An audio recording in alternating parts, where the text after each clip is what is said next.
Hello చిచ్చాస్ welcome back to the channel. నేను కూడా నాన్ వెజ్ తిని బోర్ కొడితే వినాయక చవితి టైంలో వెజ్ ట్రై చేద్దాము అని చెప్పి పప్పు అన్నంకి రెస్టారెంట్కి వెళ్ళాను. ఇదైతే మాదాపూర్లో ఉంది. సో నేను వెళ్ళగానే నాకైతే ఇక్కడ బాగా నచ్చింది ఏంటి అంటే అంబియన్స్. ఇంత కామ్ ప్లేస్ని నేనైతే ఒక ప్యూర్ వెజ్ రెస్టారెంట్లో ఎప్పుడూ చూడలేదు. అండ్ దాని తర్వాత ఇక్కడ లైవ్ కిచెన్ కూడా ఉంది. సో ఫుడ్ అక్కడే ప్రిపేర్ చేసి ఇస్తారు. సో హాట్గా ఉంటుంది. అండ్ ఇది వచ్చేసరికి మెన్యూ. సో దాని తర్వాత నేను లేట్ చేయకుండా ఒక ముద్దపప్పు, avakaya, sambar rice, buttermilk and coconut జున్ను కూడా ఆర్డర్ చేశాను. దా లేట్ చేయకుండా వెంటనే ముద్దపప్పు, ఆవకాయ ట్రై చేశాను. నాకైతే ఒక ఇంట్లో తిన్న ఫీలింగ్ ఉంది.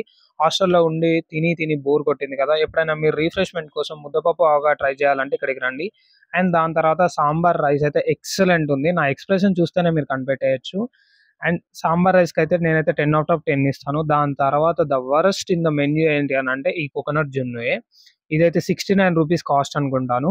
బట్ స్మెల్ అయితే అద్దిరిపోయింది. టేస్ట్ అయితే వరస్ట్ ఉంది. మనం ఎంత ఫుడ్ తిన్నా లాస్ట్‌లో ఒక డెజర్ట్ తినకపోతే మనకు టేస్ట్ అనిపియదు. సో, నేనైతే అది నాట్ వర్తీ అని అనిపించింది. సో, మీరెవరన్నా వెళ్ళినప్పుడు ఇదైతే అవాయిడ్ చేయండి. దాని తర్వాత బటర్ మిల్క్ అయితే నార్మలే ఉంది. బయట ఎలా ఉంటుందో.